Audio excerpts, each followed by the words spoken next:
அனைவருக்கும் வணக்கம். நான் உங்கள் வினெக்ஸ் கிளாஸ் அகாடமிலேருந்து பேசுகிறேன். இந்த வீடியோவில் நம்ம என்ன பார்க்க போகிறோன்னா, பாலிட்டி ரிலேட்டடாக இருக்கக்கூடிய டெஸ்ட் தான் பார்க்க போகிறோம். இதில் 50 கொஸ்டின்ஸ் இருக்குது. அதோட லிங்க் நம்ம டிஸ்கிரிப்ஷனில் இருக்குது. நீங்கள் டெஸ்ட் எழுதி பார்த்துட்டு நம்ம வீடியோவை பாருங்கள். ஓகேங்களா? டாப் 50 கொஸ்டின் எந்தெந்த கொஸ்டின்ஸ் ரொம்ப இம்பார்ட்டன்ட்டோ அந்த கொஸ்டின்ஸ்லாம் நம்ம பார்க்க போகிறோம். நெக்ஸ்ட் பார்த்தோம்னா, நம்மளுடைய மெட்ராஸ் ஹைகோர்ட்டுக்கான ஸ்டடி மெட்டீரியல் எல்லாமே நம்மளுடைய ஆப்பில் ப்ரொவைட் பண்ணுறோம். அது உங்களுக்கு வேணும் அப்படின்னா நம்மளோட ஆப்பில் பர்ச்சேஸ் பண்ணிக்கோங்க. அதுக்கான லிங்க்கும் பார்த்தோம்னா நம்மளுடைய டிஸ்கிரிப்ஷனில் கொடுத்துருக்குறேன். ரெண்டும் செக் அவுட் பண்ணிக்கோங்க. இப்போ நம்ம வீடியோக்குள்ளே போகலாம்.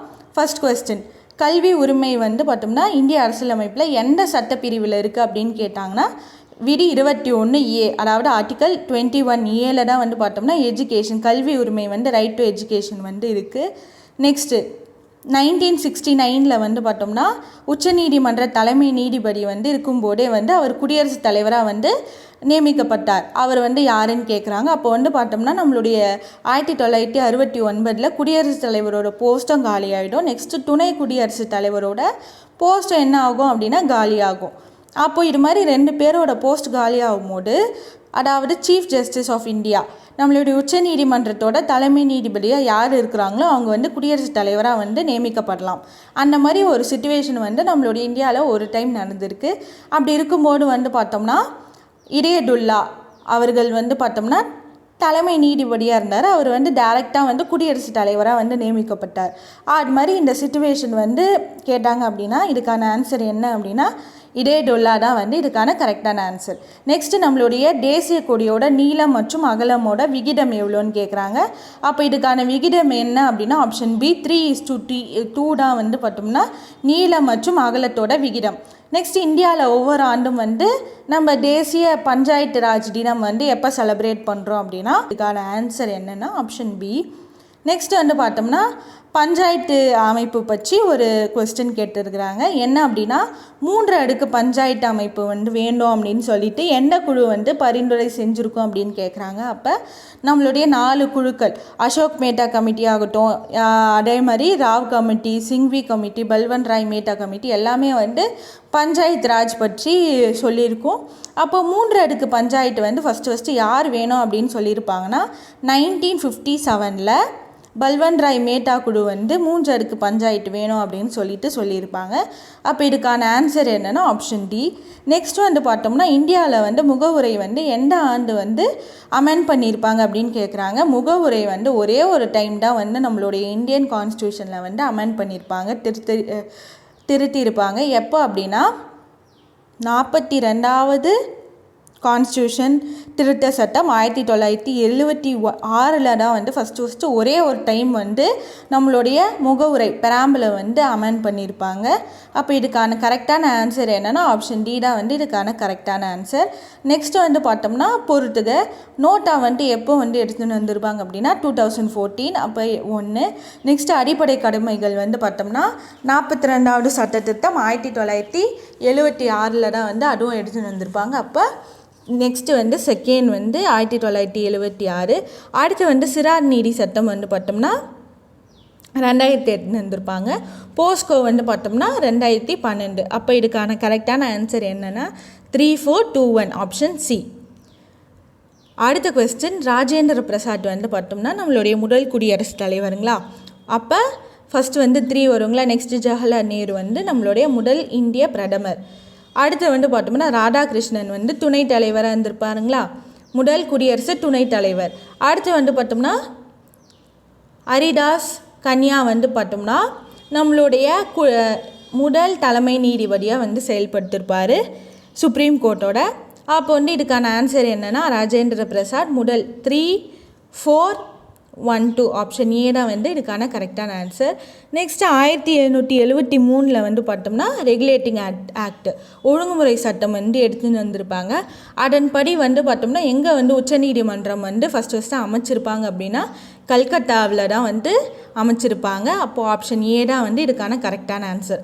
நம்ம ஆப்ஷன் டின்னு போடக்கூடாது. ஏன்னா ஃபெட்ரல் கோர்ட் தான் கூட்டாட்சி நீதிமன்றம் தான் 1937 டெல்லியில் அமைச்சிருப்பாங்க. அதுக்கப்புறமா தான் அது சுப்ரீம் கோர்ட்டாக மாறுச்சு. ஆனால் 1773 எங்கே வந்து உச்ச நீதிமன்றம் வந்து அமைச்சிருப்பாங்க அப்படின்னா கல்கத்தா தான் வந்து இதுக்கான கரெக்டான ஆன்சர். அடுத்து உச்சநீதிமன்றம் தலைமை நீதிபதி அதாவது சீஃப் ஜஸ்டிஸ் ஆஃப் இந்தியாவும் அதர் ஜட்ஜஸை வந்து யார் நியமிப்பாங்க அப்படின்னா குடியரசுத் தலைவர் தான் வந்து நியமிப்பாங்க. அப்போ இதுக்கான ஆன்சர் என்னென்னா ஆப்ஷன் டி. அடுத்த கொஸ்டின் வந்து தவறான கூற்றை வந்து தேர்ந்தெடுங்க அப்படின்னு சொல்லியிருப்பாங்க. அப்போ குடியரசுத் தலைவர் வந்து போட்டியிட இந்திய குடிமகனாக இருக்கணும், இந்தியன் சிட்டிசன். அப்போ இது கரெக்டான ஆன்சர். நெக்ஸ்ட்டு வந்து 35 வயது வந்து பூர்த்தி அடைந்தவராக இருக்க வேண்டும் அப்படின்னு சொல்லிட்டு கேட்குறாங்க. அப்போ அதுவும் வந்து கரெக்டான ஒரு ஆன்சர் தான். நெக்ஸ்ட் வந்து பார்த்தோம்னா மக்களவை உறுப்பினராக ஆவதற்கான தகுதி வந்து இருக்கணுமா அப்படின்னு சொல்லிட்டு கேட்குறாங்க. அது வந்து ஒரு தப்பான ஆன்சர். ஏன்னா வந்து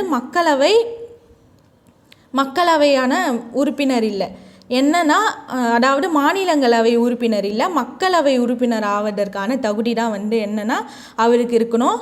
அப்போ வந்து இது பார்த்தோம்னா நம்ம மாநிலங்களவை தப்பு, மக்களவை உறுப்பினர் ஆவதற்கான தகுதி தான் வந்து குடியரசுத் தலைவருக்கு வந்து இருக்கணும். இதுவே வந்து மாநிலங்களவை உறுப்பினர் ஆவதற்கான தகுதி அப்படின்னு கேட்டாங்கன்னா அது வந்து நம்மளுடைய துணை குடியரசுத் தலைவருக்கு போகும். அப்போ ஆப்ஷன் சி தான் வந்து இதுக்கான தப்பான ஆன்சர்.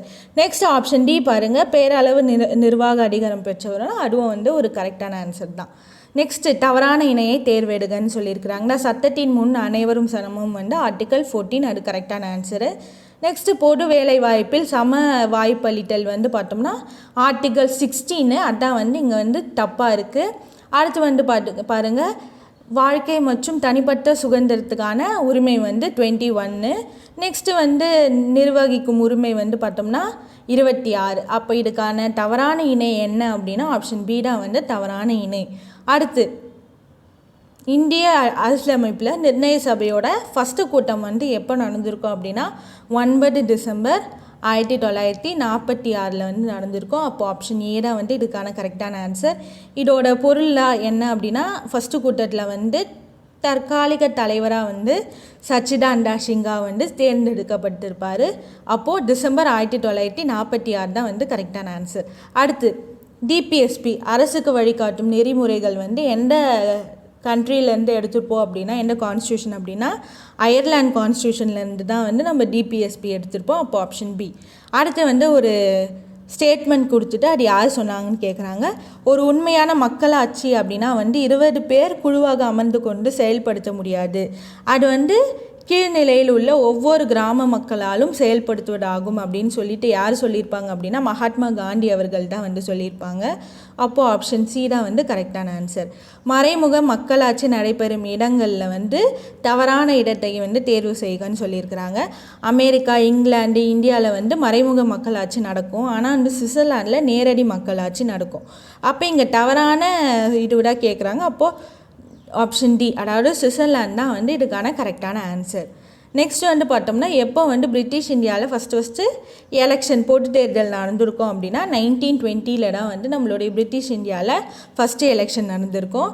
நெக்ஸ்ட்டு வந்து பார்த்தோம்னா வாக்காளர் தினம் எப்போ நம்ம செலிப்ரேட் பண்ணுறோம் அப்படின்னா அடுத்த கொஸ்டின் உலகில் வந்து நம்ம நோட்டாவை வந்து 2014 வந்து அறிமுகம் செஞ்சுருப்போம் பார்த்தீங்களா. 8வது நாடு அப்படின்னு கேட்டாங்கன்னா 14வது நாடு. இது ரெண்டும் வந்து 14 அப்படின்னு ஞாபகம் வச்சுக்கோங்க. ஆப்ஷன் டி ஓகேங்களா. அப்போ நோட்டாவை அறிமுகப்படுத்திய 14வது நாடு நம்ம இந்தியா எப்போ அப்படின்னா 2014. நெக்ஸ்ட்டு வந்து இந்திய அரசியலமைப்பு எந்த பகுதி வந்து அலுவலக மொழிகள் வந்து சொல்லுது அப்படின்னா பகுதி 17, அதாவது ஆப்ஷன் சி தான் வந்து நம்மளுடைய அலுவலக மொழிகள் பற்றி சொல்லுது. இதுவே வந்து பார்த்தோம்னா எலெக்ஷன் பற்றி வந்து பார்த்தோம்னா பார்ட் 15 சொல்லும். நெக்ஸ்ட்டு எமர்ஜென்சி பற்றி வந்து பார்த்தோம்னா பகுதி 18 சொல்லும். அடுத்து வந்து பார்த்தோம்னா நம்ம நிர்வாகம் அதாவது ஸ்டேட் சென்ட்ரலோட ரிலேஷன்ஷிப் பற்றி வந்து பார்த்தோம்னா பகுதி 11 சொல்லும். அடுத்த கொஸ்டின் எந்த ஆண்டு வந்து பார்த்தோம்னா நடுவண் அரசு மற்றும் மாநில அரசோட உறவுகளை பற்றி விசாரிக்க சர்க்காரி ஆணையம் வந்து நியமிச்சிருப்பாங்க அப்படின்னா 1983 தான் வந்து பார்த்தோம்னா நம்மளுடைய சென்ட்ரல் கவர்மெண்ட் வந்து ஸ்டேட் கவர்மெண்ட்டும் சென்ட்ரல் கவர்மெண்ட்டுக்கும் இருக்கக்கூடிய ரிலேஷன் பற்றி விசாரிக்க வந்து சர்க்காரி ஆணையம் வந்து ஏற்படுத்தியிருப்பாங்க. அவங்க வந்து ஒரு 247 பரிந்துரை வந்து செஞ்சுருப்பாங்க அப்படின்னு சொல்லிட்டு சொல்லலாம். அடுத்து வந்து மக்களவையில் தேர்ந்தெடுக்கப்பட உறுப்பினர்களோட எண்ணிக்கை வந்து அதிகபட்சமாக எவ்வளோ இருக்கலாம் அப்படின்னா 552 வரைக்கால நம்ம இருக்கலாம். ஓகேங்களா? அப்போது அதிகபட்ச உறுப்பினர் அப்படின்னு கேட்டாங்கன்னா 552 வரைக்கால் நம்மளுடைய மக்களவையில் இருக்கலாம். அடுத்த கொஸ்டின் வந்து கீழ்கண்ட ஒரு 4 ஸ்டேட்மெண்ட் கொடுத்துருக்குறாங்களா, அதில் வந்து எது வந்து இந்திய குடியுரிமை பெறக்கூடிய வழிமுறை அல்ல அப்படின்னு கேட்குறாங்க. நம்ம இந்தியன் சிட்டிசன்ஷிப் வந்து 5 வழிமுறைகளில் வாங்கலாம். அதில் வந்து இங்கே கொடுக்கக்கூடிய 4 ஸ்டேட்மெண்ட்டில் எந்த வழிமுறையில் வந்து நம்மளுடைய இந்தியன் சிட்டிசன்ஷிப்பை வாங்க முடியாது அப்படின்னு கேட்குறாங்க. அப்போ வந்து ஃபஸ்ட்டு பார்த்தோம்னா பிறப்பின் மூலம் பேர்த் மூலம் நம்ம வாங்கலாம். நெக்ஸ்ட்டு வந்து சொத்துரிமை மூலம் நம்ம என்ன பண்ண முடியாது, நம்மளுடைய சிட்டிசன்ஷிப்பை வாங்க முடியாது. அப்போது ஆப்ஷன் பி தான் வந்து கரெக்டான ஆன்சர். அடுத்து வந்து பார்த்தோம்னா வம்சாவளி மூலமும் நம்ம குடியுரிமை வாங்கலாம். நெக்ஸ்ட்டு வந்து இயல்பு குடியுரிமையும் நம்ம வாங்கலாம். அப்போ சொத்துரிமை நம்ம வந்து சொத்து வாங்கியிருக்கிறோம் அப்படின்னு சொல்லிட்டு அந்த காரணத்தினால நம்மளால் இந்தியாவில் வந்து நம்மளுடைய குடியுரிமை வந்து வாங்க முடியாது. நெக்ஸ்ட்டு வந்து பார்த்தோம்னா குடியுரிமை வந்து எந்த பகுதி மற்றும் பிரிவில் வந்து சொல்லியிருக்கிறாங்க அப்படின்னா பார்ட் 2 என்ன ஆர்டிக்கல்னால் 5லேருந்து 11 வரைக்கும் பார்த்தோம்னா குடியுரிமை சிட்டிசன்ஷிப் பற்றி சொல்லியிருப்பாங்க. நெக்ஸ்ட்டு வந்து பார்த்தோம்னா இது வந்து ரொம்ப ரொம்ப ஒரு ஃபேமஸான கொஸ்டின் அப்படின்னு சொல்லிட்டு சொல்லலாம். எந்த சட்ட திருத்தம் வந்து பார்த்தோம்னா குறு அரசியலமைப்பு அப்படின்னு சொல்லிட்டு நம்ம சொல்லுவோம் அப்படின்னா 42வது சட்ட திருத்தம் 1976 அதுதான் வந்து நம்ம குறு அரசியலமைப்பு, அதாவது சிறு அரசியலமைப்பு சட்ட திருத்தம் அப்படின்னு சொல்லிட்டு சொல்லுவோம். அப்போது இதுக்கான ஆன்சர் என்னென்னா 42. இந்து விதவை மறுமண சட்டம் வந்து எப்போ நம்ம இந்தியாவில் வந்து கொண்டு வந்திருப்பாங்க அப்படின்னா 1856 வந்து எடுத்துன்னு வந்திருப்பாங்க. நெக்ஸ்ட்டு வந்து பார்த்தோம்னா பெற்றோர் மற்றும் மூத்த குடிமகன்கள் பராமரிப்பு நல்வாழ்வு சங்கம் வந்து எந்த ஆண்டு வந்து எடுத்துன்னு வந்திருப்பாங்க அப்படின்னா, அதாவது சீனியர் சிட்டிசன்ஷிப்பு சீனியருங்க வந்து பார்த்தோம்னா அவங்கள வந்து ப்ரொடெக்ட் பண்ணக்கூடிய நல்வாழ்வு சட்டம் வந்து 2007 வந்து எடுத்துன்னு வந்திருப்பாங்க. நெக்ஸ்ட்டு வந்து பார்த்தோம்னா தேசிய நெருக்கடி வந்து பார்த்தோம்னா ஆர்டிக்கல் 352. நெக்ஸ்ட்டு குடியரசுத் தலைவரோட ஆட்சி இல்லைனா வந்து ஸ்டேட் எமர்ஜென்சி அப்படின்லாம் அது வந்து பார்த்தோம்னா எப்போ அப்படின்னா பிரிவு 356. நிதி நெருக்கடி நிலை வந்து நம்மளுக்கு தெரியும், ஃபினான்ஷியல் எமர்ஜென்சி வந்து 360. அரசியலமைப்பு உட்பட்டு தீர்வு காணும் உரிமை வந்து பார்த்தோம்னா பிரிவு 32. அப்போ இதுக்கான கரெக்டான ஆன்சர் என்னென்னா ஆப்ஷன் ஏ 2, 4, 1, 3 அதுதான் வந்து இதுக்கான கரெக்டான ஆன்சர். மாநிலங்களவையில் சபாநாயகராக அதாவது ஸ்பீக்கராக வந்து யார் செயல்படுவார் அப்படின்னா குடியரசு துணைத் தலைவர் தான் வந்து மாநிலங்களவையோட சபாநாயகராக வந்து செயல்படுவார். ஒரு மசோடா வந்து நிதி மசோடா இல்லைனா வந்து ஒரு சாதாரண மசோடா அப்படின்னு சொல்லிட்டு தீர்மானம் வந்து யார் பண்ணுவாங்க அப்படின்னு சொல்லிட்டு பார்த்தோம்னா மக்களவையில் இருக்கக்கூடிய சபாநாயகர் அவர்கள் தான் வந்து பார்த்தோம்னா அந்த அதிகாரம் வந்து இருக்குது. ஓகேங்களா? அப்போ நிதி மசோடாவா இல்லைனா அது வந்து சாதாரண மசோடாவா அப்படின்னு சொல்லிட்டு சபாநாயகர் அவர்கள் தான் வந்து தீர்மானிப்பார். அப்போ இதுக்கான ஆன்சர் என்னென்னா ஆப்ஷன் சி. நெக்ஸ்ட்டு தமிழகத்தில் வந்து ஒரு வருஷத்தில் வந்து எத்தனை முறை வந்து கிராம சபை கூட்டம் வந்து நடைபெறும் அப்படின்னு சொல்லிட்டு சொன்னோம்னா 6 முறை. ஓகேங்களா? ஃபஸ்ட்டு 4 முறைன்னு இருந்துச்சு, இப்போ 6 முறை ஆக்கிட்டாங்க. என்ன அப்படின்னா ஆகஸ்ட் 15, நெக்ஸ்ட் வந்து பார்த்தோம்னா ஜனவரி 26, அதே மாதிரி மே 1 அப்போ நடைபெறும். நெக்ஸ்ட்டு வந்து பார்த்தோம்னா அக்டோபர் 2, அது மட்டும் இல்லாமல் நவம்பர் 1, அதுக்கப்புறமா வந்து மார்ச் 22 தண்ணீர் தினம், அதே மாதிரி உள்ளாட்சி தினம் நவம்பர் 1. இந்த 2 நாட்கள்லேயும் வந்து நடைபெறும். அப்போ டோட்டலாக வந்து பார்த்தோம்னா தமிழகத்தில் 6 டைம்ஸ் வந்து கிராம சபை வந்து கூடும். அடுத்து வந்து உள்ளாட்சி அமைப்பை பற்றி கூறும் உருத்திரமேரு கல்வெட்டு வந்து பார்த்தோம்னா சோழர்களோட உருத்திரமேரு கல்வெட்டு வந்து உள்ளாட்சி அமைப்பை வந்து பற்றி சொல்லும். அந்த கல்வெட்டு வந்து எந்த மாவட்டத்தில் இருக்குது அப்படின்னா காஞ்சிபுரம் மாவட்டத்தில் தான் இருக்குது. இது ரொம்ப ரொம்ப இம்பார்ட்டண்டான ஒரு கொஸ்டின். ஓகேங்களா? அப்போ உள்ளாட்சி அமைப்பை பற்றி சொல்லக்கூடிய கல்வெட்டு எதுன்னு கேட்டாங்கன்னா உருத்திரமேரூர் கல்வெட்டு. அது வந்து எந்த காலத்தை சேர்ந்தது அப்படின்னா சோழர்கள் காலத்தை வந்து சேர்ந்தது. ஓகேங்களா? அதுவும் பர்டிகுலராக சொல்லணும் அப்படின்னா பராந்தக சோழன் காலத்தை சேர்ந்தது. அது வந்து எந்த டிஸ்ட்ரிக்டில் இருக்குன்னா காஞ்சிபுரம் டிஸ்ட்ரிக்டில் இருக்குது. நெக்ஸ்ட் வந்து பார்த்தோம்னா உயர் நீதிமன்ற நீதிபதிகளை வந்து நியமிப்பாங்க பார்த்தீங்களா, அதில் வந்து யார் பங்கு பெற மாட்டாங்கன்னு கேட்குறாங்க. முதலமைச்சர் வந்து அதில் வந்து பங்கு பெற மாட்டார். ஆளுநர், அதுக்கப்புறமா உயர் நீதிமன்ற தலைமை நீதிபதி, ஓகேங்களா, குடியரசுத் தலைவர், இவங்க எல்லாம் பங்கு பெறுவாங்க, ஆலோசனை வழங்குவாங்க. ஆனால் வந்து முதலமைச்சருக்கும் இந்த நியமனத்துக்கும் எந்த விதமான தொடர்போ இல்லை. அப்போ இதுக்கான ஆன்சர் என்னென்னா ஆப்ஷன் ஏ. நெக்ஸ்ட்டு மாநில சட்டமன்றத்தை வந்து கூட்டவும் ஒட்டி வைக்கவும் வந்து யாருக்கு வந்து அதிகாரம் இருக்குது அப்படின்னா ஆளுநருக்கு தான் வந்து பார்த்தோம்னா அதுக்கான அதிகாரம் வந்து இருக்குது. அப்போது ஆப்ஷன் டி தான் வந்து இதுக்கான கரெக்டான ஆன்சர். நெக்ஸ்ட்டு வந்து சார்க் அமைப்பு, ஓகேங்களா. சார்க் அமைப்பில் வந்து எத்தனை நாடுகள் இருக்குது அப்படின்னா 8 நாடுகள் இருக்குது, ஓகேங்களா. இந்தியா, சைனா, அதுக்கப்புறமா வந்து பார்த்தோம்னா பாகிஸ்தான், ஆப்கானிஸ்தானு, ஸ்ரீலங்கா, நேபாள், பங்களாதேஷ், பூட்டான் அப்படின்னு சொல்லிட்டு 8 நாடுகள் வந்து பார்த்தோம்னா சார்க் அமைப்பில் இருக்கும். இதோட தலைமையகம் எங்கே இருக்கும் அப்படின்னா நம்மளுடைய நேபாளில் காட்மண்டூரில் இருக்கும். அடுத்து எந்த உயர் நீதிமன்றம் வந்து பார்த்தோம்னா நம்மளுடைய நாட்டிலே வந்து மிகப்பெரிய உயர் நீதிமன்றம் அப்படின்னா அலகாபாத் உயர் நீதிமன்றம் தான் வந்து நம்மளுடைய கண்ட்ரிலே இருக்கக்கூடிய மிகப்பெரிய நீதிமன்றம். இதுவே வந்து ரொம்ப பழமையான நீதிமன்றம் அப்படின்னு கேட்டாங்கன்னா பம்பாய், அதாவது கல்கத்தா நீதிமன்றம் தான் வந்து ரொம்ப பழமையான நீதிமன்றம். அலகாபாத் வந்து பெரிய நீதிமன்றம், ஓகேங்களா. நெக்ஸ்ட்டு வந்து இந்திய அரசியலமைப்போட பாதுகாவலன் யார் அப்படின்னா உச்ச நீதிமன்றம் தான், சுப்ரீம் கோர்ட் தான் வந்து பார்த்தோம்னா கான்ஸ்டியூஷனோட பாதுகாவலன். அப்போ இதுக்கான ஆன்சர் என்னன்னா ஆப்ஷன் ஏ. நெக்ஸ்ட் வந்து எந்த மாநிலம் அல்லது யூனியன் பிரதேசத்தில் வந்து காமனாக வந்து உயர் நீதிமன்றம் இருக்குது அப்படின்னா பஞ்சாப், ஹரியானா, அதுக்கப்புறமா சண்டிகரில் தான் வந்து பார்த்தோம்னா காமனாக வந்து ஒரு உயர் நீதிமன்றம் வந்து அவங்களுக்கு இருக்குது, ஓகேங்களா. மொத்தம் வந்து நம்மளுடைய நாட்டில் வந்து 25 நீதிமன்றங்கள் இருக்குது அப்படின்னு சொல்லிட்டு உயர் நீதிமன்றங்கள் இருக்குது, ஒரு உச்ச நீதிமன்றம் இருக்குது.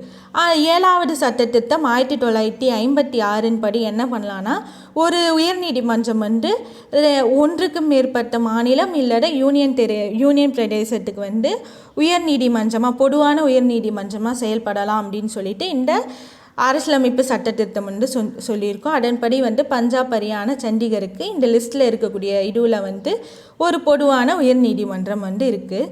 அடுத்து வந்து பார்த்தோம்னா எங்கே வந்து இப்போ வந்து சட்ட மேலவை வந்து நடைமுறையில் இல்லை அப்படின்னு கேட்குறாங்க. மொத்தம் 6 மாநிலங்களில் நடைமுறையில் இருக்குது. எங்கே இல்லை அப்படின்னா ராஜஸ்தான் மாநிலத்தில் தான் வந்து இப்போது தற்போது வந்து சட்ட மேலவை வந்து நடைமுறையில் இல்லை. நெக்ஸ்ட்டு வந்து பார்த்தோம்னா நாடாளுமன்றத்தில் வந்து ஒரு கூட்டத்தொடர் நடக்கும் பார்த்தீங்களா, ஜாயின்ட் சிட்டிங். 108 படி, ஆர்டிகல் 108 படி ஜாயின்ட் சிட்டிங் நடக்கும். அதன்படி வந்து யார் வந்து அதில் தலைமை வகிப்பார் அப்படின்னா மக்களவை சபாநாயகர் வந்து தான் அவருக்கு தான் வந்து இந்த தலைமை வகிக்கக்கூடிய ஒரு பொறுப்பு இருக்குது. அப்போது ஆப்ஷன் ஏ தான் வந்து இதுக்கான கரெக்டான ஆன்சர். நெக்ஸ்ட்டு வந்து 44வது சட்ட திருத்தம் வந்து பார்த்தோம்னா அடிப்படை உரிமையிலேருந்து எந்த உரிமை வந்து நீக்கப்பட்டது அப்படின்னா சொத்து உரிமை வந்து என்ன பண்ணியிருப்பாங்கன்னா 44th சட்ட திருத்தம் 1978 வந்து என்ன பண்ணியிருப்பாங்கன்னா சொத்துரிமை ஆர்டிக்கல் 31 வந்து என்ன பண்ணியிருப்பாங்க அப்படின்னா நீக்கி அதை எடுத்துன்னு போயிட்டு பகுதி 12 307 வந்து வச்சுருப்பாங்க. அப்போ இதுக்கான கரெக்டான ஆன்சர் சொத்துரிமை. நெக்ஸ்ட் வந்து பார்த்தோம்னா பொதுமக்களுக்கு வந்து இந்த தகவல் அறியும் சட்டத்தின் கீழே வந்து பார்த்தோம்னா எவ்வளோ நாளுக்குள்ளே ஒரு ஆன்சர் சொல்லணும் அப்படின்னா 30 நாட்களுக்குள்ளே வந்து பார்த்தோம்னா 30 டேஸ்க்குள்ளே வந்து பார்த்தோம்னா அவங்க வந்து என்ன சொல்லணும் அப்படின்னா பதில் அளிக்க வேண்டும். நெக்ஸ்ட் வந்து பார்த்தோம்னா அடுத்த கொஸ்டின் வந்து எந்த சட்டத்திட்டம் மூலம் வந்து பார்த்தோம்னா கல்வி வந்து மாநில பட்டியலில் இருக்கும், அதை வந்து பொது பட்டியலுக்கு வந்து சேஞ்ச் பண்ணியிருப்பாங்க அப்படின்னா 42வது சட்டத்திட்டம் 1976 தான் வந்து ஒரு அஞ்சு இருக்கக்கூடிய ஒரு 5 பட்டியல் வந்து பார்த்தோம்னா மாநில பட்டியல்லேருந்து பொது பட்டியலுக்கு சேஞ்ச் பண்ணியிருப்பாங்க. கல்வி, அதுக்கப்புறமா வந்து பார்த்தோம்னா நிறைய இந்த வனவிலங்கு பாதுகாப்பு அதெல்லாம் வந்து 5 வந்து சேஞ்ச் பண்ணியிருப்பாங்க. அப்போ எந்த சட்ட திருத்தம் அப்படின்னு கேட்டாங்கன்னா 42வது சட்ட திருத்தம் 1976. ஐக்கிய நாடுகளின் பொது சபையில் முதல் பெண் தலைவராக யார் இருந்திருப்பாங்க அப்படின்னா விஜயலட்சுமி பண்டிட். நம்ம இந்தியாவை சார்ந்த விஜயலட்சுமி பண்டிட் தான் வந்து ஐநாவோட பொது சபையில் முதல் பெண் தலைவராக வந்து செயல்பட்டிருப்பாங்க. நெக்ஸ்ட்டு மக்களவை சபாநாயகராக பதவி வகித்த முதல் பெண்மணி யார் அப்படின்னா மீரா குமார் அவர்கள் தான் வந்து பார்த்தோம்னா சபாநாயகராக பதவி வகித்த முதல் பெண். நெக்ஸ்ட்டு வந்து பார்த்தோம்னா சமய சார்பின்மை அப்படின்ற சொல்லு வந்து எந்த செக்குலரிசம் அப்படின்ற வேர்டு வந்து எந்த லாங்குவேஜ்லேருந்து எடுத்திருப்பாங்க அப்படின்னா லத்தீன் வேர்ட்லேருந்து எடுத்திருப்பாங்க. நெக்ஸ்ட் வந்து பார்த்தோம்னா இந்திய அரசியலமைப்பு சட்டப்பிரிவு 24 வந்து என்ன வந்து சொல்லுது அப்படின்னா குழந்தை தொழிலாளர்கள் முறையை வந்து தடை செய்யுது. ஓகேங்களா? அப்போது ஆப்ஷன் பி தான் வந்து இதுக்கான கரெக்டான ஆன்சர். நெக்ஸ்ட் வந்து பார்த்தோம்னா தவறான இணையை வந்து தேர்வு செய்க அப்படின்னு சொல்லியிருக்கிறாங்களா. ஒரு கட்சி முறை வந்து சீனாவில் இருக்குது, அதே மாதிரி பல கட்சி முறை இந்தியாவில் இருக்குது. ஆனால் இரு கட்சி முறை வந்து பார்த்தோம்னா முன்னாள் சோவியத் யூனியனில் இருக்குது. இல்லை, அதுதான் வந்து தவறான இணை இங்கே. நெக்ஸ்ட் வந்து அழுத்த குழுக்கள் அப்படின்ற சொல்லு வந்து எந்த நாட்டில் வந்து உருவாகியிருக்கும் அப்படின்னா அமெரிக்காவில் தான் வந்து உருவாகியிருக்கும். அடுத்து வந்து தமிழ்நாட்டில் இருக்கக்கூடிய இந்து வாரிசுரிமை சட்டம் வந்து எந்த ஆண்டு வந்து எடுத்துகிட்டு வந்திருப்பாங்க அப்படின்னா 1989. ஓகேங்களா? இது வரைக்கும் நம்ம 50 கொஸ்டின்ஸ் வந்து பார்த்தோம். இது வந்து நீங்கள் என்ன பண்ணுங்கன்னா நம்ம டிஸ்கிரிப்ஷனில் வந்து லிங்க் இருக்குது, அதில் வந்து நீங்கள் டெஸ்ட் எழுதி பாருங்கள். டெஸ்ட் எழுதி பார்த்துட்டு எவ்வளோ மார்க் வாங்கியிருக்கிறீங்க அப்படின்னு சொல்லிட்டு நம்மளுடைய டிஸ்கிரிப்ஷனில் போடுங்க. இதே மாதிரி நம்ம தொடர்ந்து வந்து என்ன பண்ண போகிறோன்னா ஒரு டாபிக் எடுத்து அதுக்கான டெஸ்ட் வந்து டெய்லியும் நம்ம போஸ்ட் பண்ண போகிறோம். அது எல்லாமே உங்களுக்கு வேணும் அப்படின்னா நம்மளோட சேனலை சப்ஸ்கிரைப் பண்ணி வச்சுக்கோங்க. நம்ம தொடர்ந்து நம்ம வீடியோஸை நீங்கள் வந்து பார்க்கலாம். அதே மாதிரி உங்களுக்கு ரொம்ப யூஸ்ஃபுல்லாக இருக்கும் மெட்ராஸ் ஹைகோர்ட் எக்ஸாமுக்கு டெஸ்ட் எழுதி பார்க்குறதுக்கு. நன்றி, வணக்கம்.